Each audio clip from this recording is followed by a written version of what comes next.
राम राम जी सारे ने। आज के व्लॉग की शुरुआत हुई थी भी सफ़र में जाने के साथ। काव्या बैठ गई थी और हम सब चाय पीने के लिए रुके हुए थे।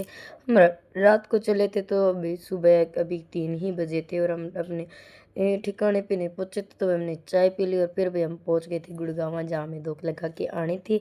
और भाई पहुँचने के बाद सबसे पहले हमने लिए प्रसाद। और भाई काव्या अपनी मासी की गोदी चढ़ गई थी, क्योंकि इसे पता था अभी यही खाली रहने वाली है, तो इसकी गोदी पहले से ही इसने बुक कर ली थी। और भाई हम चल पड़े थे। मेरी गोदी तो प्रसाद से भर गई थी और ये भी अपने घर से जो लेके आए थे वो भी हमने साथ में ले ली थी। और हम गए मंदिर में अंदर। तो इस टाइम ज़्यादा भीड़ तो बाहर दिख नहीं रही थी। हम अंदर गए, मंदिर को काफ़ी अच्छा सजा रखा था, हर तरफ लाइट वगैरह सुंदर बनाया हुआ था हर तरफ से। और अंदर गए तो माता रानी का अभी तक श्रृंगार हुआ नहीं था, तो हम सबको लाइन में लग के रुकना पड़ा। और भाई मैंने ये ले रखा था और काव्या अपने पापा के पास चली गई थी और हम सारे वेट करते रहे। काव्या भी अपना अलग ही शुरू कर दी, किसी अब चीज़ें कर रही थी। और फिर भी हम बाहर जाके हमने करवाई थी रात जगवाई। और तो जो भी इन्होंने मांगा था रोई जो वो दे रहे थे। ये दोनों बहन भाई अपनी डिस्कशन चल रही थी। मैं भी वहाँ आराम से खड़ी रही थी, मैं आगे भी नहीं चल सकती थी।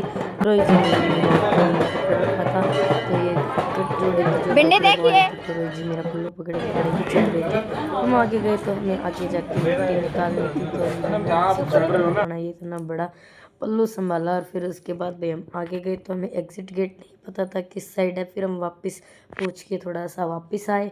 फिर हम चल पड़े थे दूसरे मंदिर की साइड, क्योंकि यहाँ एक जगह और धूप भी लगती है, जो यहाँ आते होंगे उनको तो पता होगा।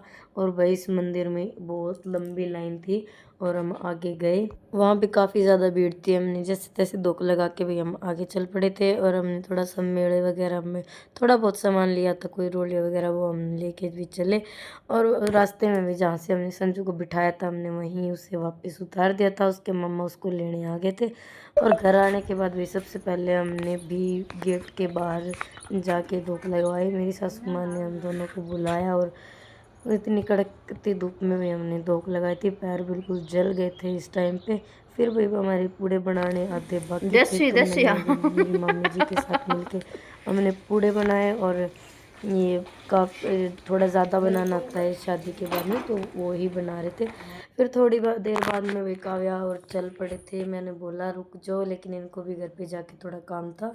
तो काव्या काफ़ी हैप्पी हो रही थी कि हम जा रहे हैं, तो मेरे को बाय बोल रही थी। लेकिन मेरा उसको भेजने का बिल्कुल भी मन नहीं था, लेकिन मैं उसे रोक भी नहीं सकती थी, तो वो चले गए। और भाई बाहर जाके देखा तो दीदी में जीजू ने पानी डाल दिया। बाय कौन करे मन में आएगी है। राम राम कर दे बाय।